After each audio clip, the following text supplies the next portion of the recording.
কিন্তু আপোনাৰ গাত কি মিউজিক আছে? আপুনি ৰূপায়ণ সমষ্টিৰ বিধায়কৰ গাতে লাগি থকা এইকেইটা মোক আমি দেখাই পাওঁ। আজি কি মিউজিকত আপুনি আনিলে এইটো কওক। আচলতে মোৰ তেনেকুৱা মিউজিক নহয়, আচলতে এইটো আপোনাৰ নৰেন্দ্ৰ মোদী ডাঙৰীয়াৰ মিউজিক আৰু মামা মিউজিক।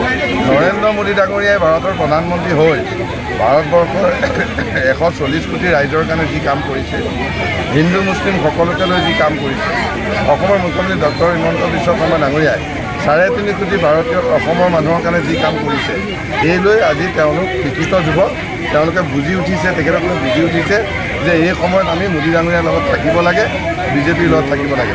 গতিকে শিক্ষিত যুৱকসকল আকৌ তেওঁলোকে নিজৰ ঘৰখনলৈ ঘূৰি আহিছে বুলি তেওঁলোকে নিজে তেওঁলোকৰ বক্তব্য ৰাখিছে আৰু সেইকাৰণে ইয়াতে মোদীময় হৈ গৈছে। মহিলাসকলো আহিছে। আমি এতিয়া আমাৰ অগপ বিজেপি আমি মিত্ৰজোঁট একেলগে আছোঁ। আমাৰ সমষ্টিৰ অগপৰ সভাপতিও আছে, আমি সকলো আছোঁ। গতিকে এতিয়া নগাঁও লোকসভা খালি মোদী মোদী মোদী মোদী মামা মামা মামা হৈছে, বেলেগ ইয়াত একো নাই আৰু। সভা কৰিলে এখন এটা UDFৰ ঘাটি বুলি বহু দিনৰ পৰাই এটা জনাজাত বা প্ৰতিষ্ঠিত জেগাটো।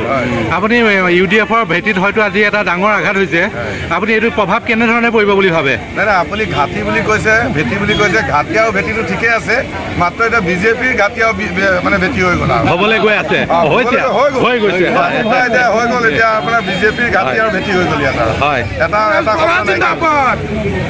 এটা শব্দ নাইকিয়া হৈ গ'ল। এতিয়া আহি গ'ল বিজেপি। আপুনি কিমান ভোটত জয়লাভ কৰিব বুলি আশাবাদী?